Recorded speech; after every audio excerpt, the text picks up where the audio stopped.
Okay, I know you've seen this one before. If there's a symbol more closely associated with ancient Egypt than the Ankh, then it's the Eye of Horus, or the Wedjat eye. The word Wedjat, not to be confused with the goddess Wedjat, means whole or uninjured, in reference to the eye's origin myth as a symbol of wholeness, restoration, and protection.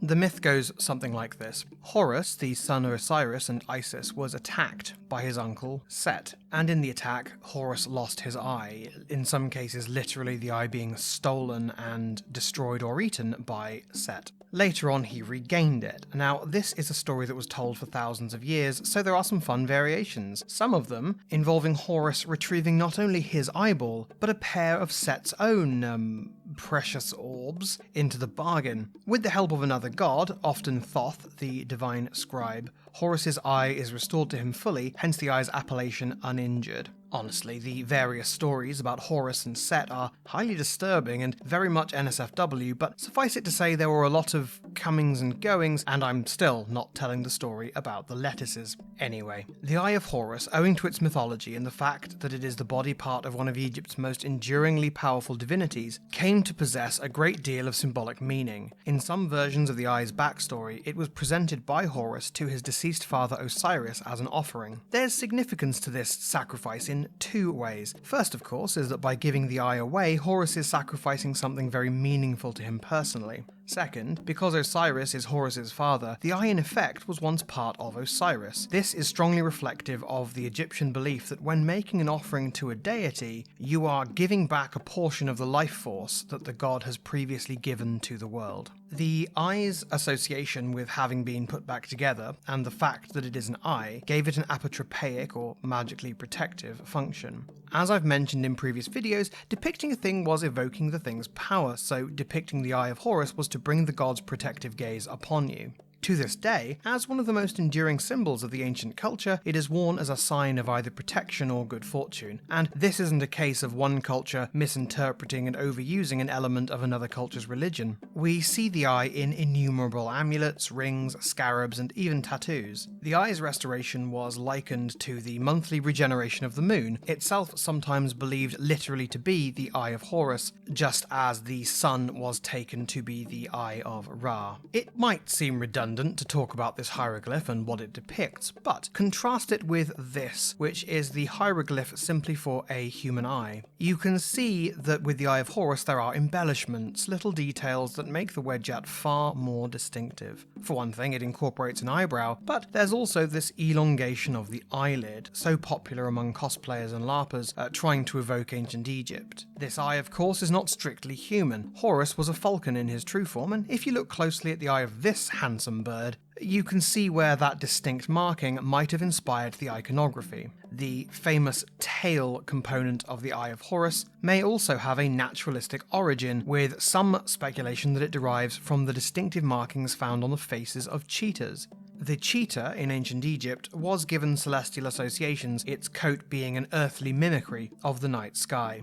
The eye having been damaged and analogously broken into pieces, each of its components can be found as a hieroglyph in its own right. And here's where we get into a bit of a rabbit hole. It's been taken for granted by Egyptologists since the early 20th century that the hieroglyphic components of the eye represented fractions, which, when added up, equated more or less to 1. Here is the breakdown of the supposed fractions associated with each part of the eye. Keen-minded viewers will have worked out, as I certainly didn't, that when you add up these fractions, you don't actually get 1.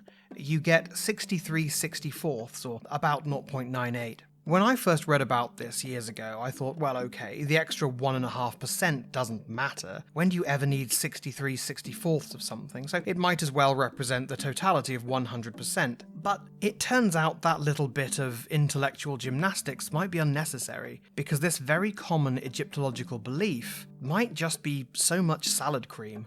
It dates back to a man named Georg Müller, who in 1911 wrote that he'd noticed that certain hieratic signs used to represent those fractions bore a resemblance to the hieroglyphic eye components, and that those individual eye component hieroglyphs were the ones that indicated those fractions. As early as the 1920s, doubt was cast on this. For one thing, the individual eye components didn't show up until the New Kingdom, after those same hieratic fractions had been in use. Despite this being pointed out, as always, the neat little story gained more momentum than the more reasonable, boring truth, and when Alan Gardner published his Egyptian grammar, which still influences Anglophone understanding of Middle Egyptian to this day, he included Möller's hypothesis as a stated fact. German philologist Adolf Ehrman did the same thing, and so we all leapt into the rabbit hole together, all the way to 2014. However, I read a paper written by Jim Ritter in 2002, where he pretty convincingly traces those hieratic signs to other, explicitly numerical hieroglyphs. This, unfortunately, doesn't seem to have had any impact on James Allen, whose book Middle Egyptian you might remember I showed the cover of when I said 2014 a few sentences ago. It was published 12 years after Ritter's pretty convincing demonstration that the Eye hypothesis was wrong. Behold the power of meme magic.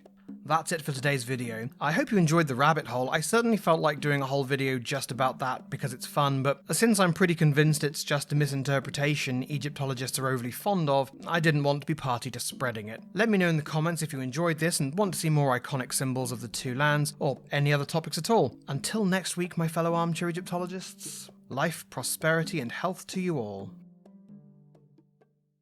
Thanks for watching. Head over to my channel for more, or click here to see what the YouTube demons think you should watch next.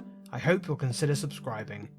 If you'd like to support and collaborate on the channel with me, go to patreon.com/armchairegypt. You can also join my Discord community, there's an invite link in the description.